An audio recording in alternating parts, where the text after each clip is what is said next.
मेहरानगढ़ का किला भारत के राजस्थान राज्य के जोधपुर शहर में स्थित है। मेहरानगढ़ का किला भारत के सबसे बड़े किलों में से एक है। मेहरानगढ़ दुर्ग एक ऊंची पहाड़ी पर स्थित है जो धरातल से लगभग 400 फीट ऊंचाई पर है।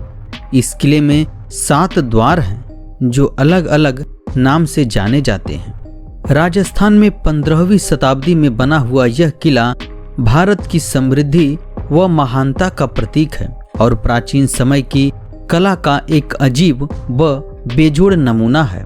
मेहरानगढ़ किले का निर्माण मारवाड़ के राठौर राजवंश के 15वें शासक राव जोधा ने सन 1459 ईस्वी में करवाया था। राव जोधा जोधपुर के महाराजा रणमल की 24 संतानों में से एक थे।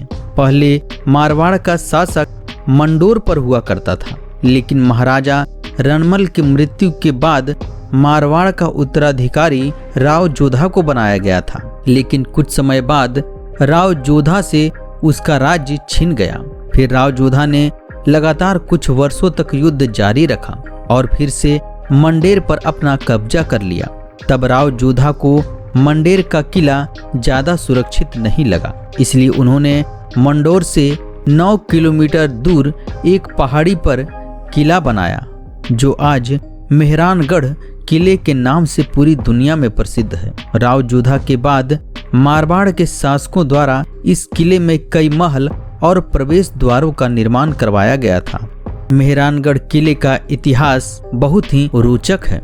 इस किले के संबंध में बहुत सारे कहानियां हैं। कहा जाता है कि मेहरानगढ़ का किला श्रापित किला है।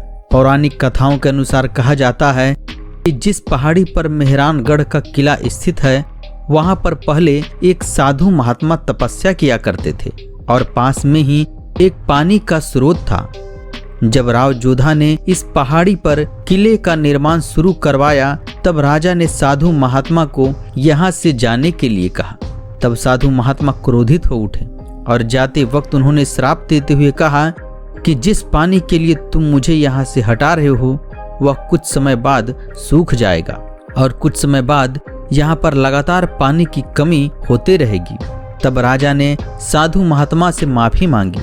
तब साधु महात्मा ने कहा कि इस श्राप को मुक्त करने के लिए सिर्फ एक ही उपाय है कि राज्य के कोई व्यक्ति को अपनी इच्छा से इस किले के नीचे जिंदा दफन होकर अपने जीवन की बलि देनी पड़ेगी, तभी इस श्राप से मुक्ति मिलेगा। महाराजा वैसे व्यक्ति की तलाश करने लगा। जब महाराजा को ऐसा कोई व्यक्ति नहीं मिला जो किले की नींव में अपनी प्राणों की बलि दे सके, तब राजा राम मेघवाल नामक एक व्यक्ति आगे आए और किले की नींव में अपनी इच्छा से अपने प्राणों की बलि देने के लिए कहा। तब राजा राम मेघवाल को एक शुभ दिन और शुभ स्थान पर जिंदा दफनाया गया ताकि मेहरानगढ़ किले की नींव रखी जा सके। राजा राम मेघवाल के बलिदान को श्रद्धांजलि देने के लिए किले में उनकी कब्र के ऊपर बलुआ पत्थर का स्मारक बनवाया गया है। इस स्मारक में राजा राम का नाम व उनके बलिदान की तारीख और अन्य जानकारियां एक शिलालेख पर लिखी गई है ताकि आने वाले समय में उनके बारे में बताया जा सके।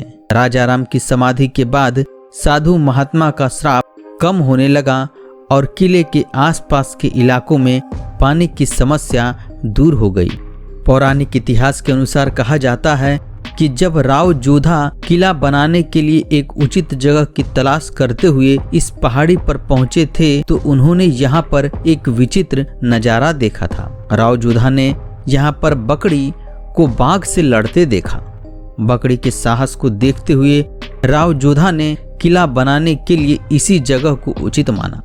मेहरानगढ़ का यह किला भारत की समृद्धि व महानता का प्रतीक है और प्राचीन समय में की गई कारीगरी और खूबसूरत नक्काशी का बेजोड़ नमूना है। मेहरानगढ़ किले का निर्माण सुंदर बलुआ पत्थरों से किया गया है। यह किला धरातल से 400 फीट ऊंचाई पर है। मेहरानगढ़ के भीतर कई भव्य महल, अद्भुत नक्काशी वाले दरवाजे, अनेक जालीदार खिड़कियां देखने लायक हैं। किले के भीतर कई सुंदर महल हैं जो फूल महल, शीश महल, दौलत खाना, मोती महल के नाम से जाने जाते हैं। मेहरानगढ़ किले में 68 फीट चौड़ी और 117 फीट लंबी दीवारें हैं जो किले की रक्षा में अहम भूमिका निभाती है। मेहरानगढ़ के किले में एक संग्रहालय भी है जो पर्यटकों को अपनी ओर बहुत आकर्षित करता है। तो साथियों, यह जानकारी आपको कैसी लगी? अगर अच्छी लगी तो हमारे चैनल को सब्सक्राइब कर दें। साथ ही आपके जो भी सुझाव हो हमें कमेंट बॉक्स पर अवश्य लिखें।